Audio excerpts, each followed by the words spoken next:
Hello friends, ரொம்ப ஈஸியாக நம்ம வீட்டிலே காரா பூந்தி பண்ணலாம். இதுக்கு ஒரு கப் அளவுக்கு கடலை மாவு எடுத்துக்கோங்க.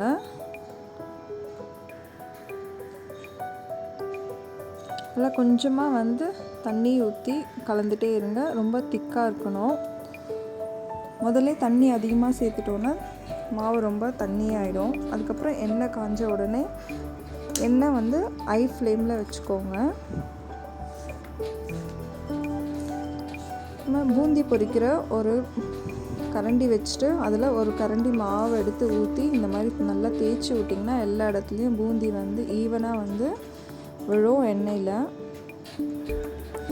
ஸோ பூந்தி போட்டதுக்கப்புறமா நம்ம மீடியம் ஃப்ளேம் வச்சிடணும். ஹை ஃப்ளேமில் வச்சிட்டோன்னா சீக்கிரமாக கரிஞ்சிடும்.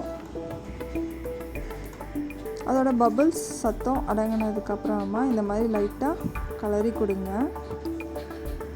அவ்வளோதாங்க, முடிஞ்சிருச்சு. இதை எடுத்துகிட்டு நம்ம ஒரு பவுலில் போட்டு வச்சிடலாம். இதே மாதிரி ஒவ்வொரு பேட்சாக எடுத்து போட்டுருங்க. அதுக்கப்புறமா ஒன்று பாதியமாக தட்டின பூண்டு பல்லும் ஒரு 5 இல்லை 6 பூண்டு பல் ஒன்று பாதியமாக அதை தட்டிட்டு எண்ணெயில் இந்த மாதிரி ஒரு கரண்டி வச்சு பொரிச்சுக்கோங்க. எண்ணெயில் டைரெக்டாக போட்டுட்டோம் அப்படின்னா எடுக்கிறதுக்கு ரொம்ப கஷ்டமாக இருக்கும். அதையும் அந்த பூந்தியோடு சேர்த்துடலாம்.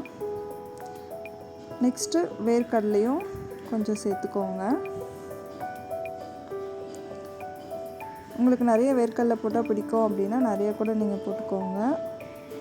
இதையும் டைரெக்டாக நம்ம எண்ணெயிலே போட்டு கொஞ்சமாக பொரிஞ்சதுக்கப்புறமா எடுத்து அந்த பூந்தியோடவே சேர்த்து மிக்ஸ் பண்ணிவிடுங்க. எல்லாமே கொஞ்சமாக சால்ட்டு சேர்த்துக்கோங்க. கொஞ்சமாக மிளகாத்தூளும் ஆட் பண்ணிக்கோங்க.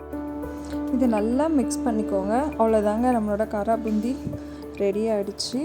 நீங்களும் செய்து பாருங்கள் ஃப்ரெண்ட்ஸ். தேங்க்யூ.